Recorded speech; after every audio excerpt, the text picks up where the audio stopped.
பிரசித்தி பெற்ற காளி கோவில் திருநங்கைகளால் போடப்படும் கரிச்சோறு அன்னதானம்.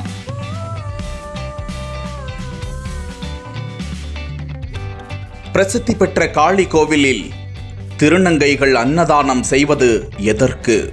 பக்தி பரவசத்துடன் அன்னதானத்தை வாங்கிக் கொண்டு பத்திரகாளியை வேண்டி செல்லும் ஏராளமான மக்கள். தமிழகத்தில் பிரசித்தி பெற்ற காளி கோவில்களில் ஒன்றான மடப்புரம் பத்திரகாளியம்மன் கோவில் 50க்கும் மேற்பட்ட திருநங்கைகள் இணைந்து ராபியா என்னும் திருநங்கை தலைமையில் வெள்ள மடத்தில் குடியிருந்து வருகிறார்கள்.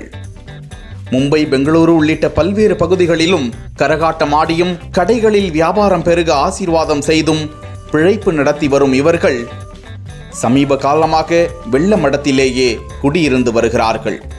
எங்கு சென்றாலும் மடப்புரம் பத்திரகாளியம்மன் கோவிலில் பிடிமண் எடுத்துச் சென்று இந்த திருநங்கைகள் வழிபடுவது வழக்கமாம். இப்படி ஆண்டுதோறும் மடப்புரத்தில் கூடி வந்து பல நாட்களாக தங்கி பத்திரகாளியம்மன் கோவிலில் வழிபாடு செய்து வருவதை வழக்கமாக்கி வரும் இந்த திருநங்கைகள் ஆடி மாதங்களில் அம்மனுக்கு கூழ் காய்ச்சி வழிபாடும் செய்து வருகிறார்கள். இதனையொட்டி இந்த வருடமும் மடப்புரத்திற்கு வந்து கிடா வெட்டி பக்தர்களுக்கு அன்னதானம் செய்திருக்கின்றனர். 1000த்திற்கும் மேற்பட்ட மக்கள் தங்கள் குழந்தைகளுடன் அன்னதானத்தில் பங்கேற்று காளி அம்மனை தரிசனம் செய்து சென்றனர்.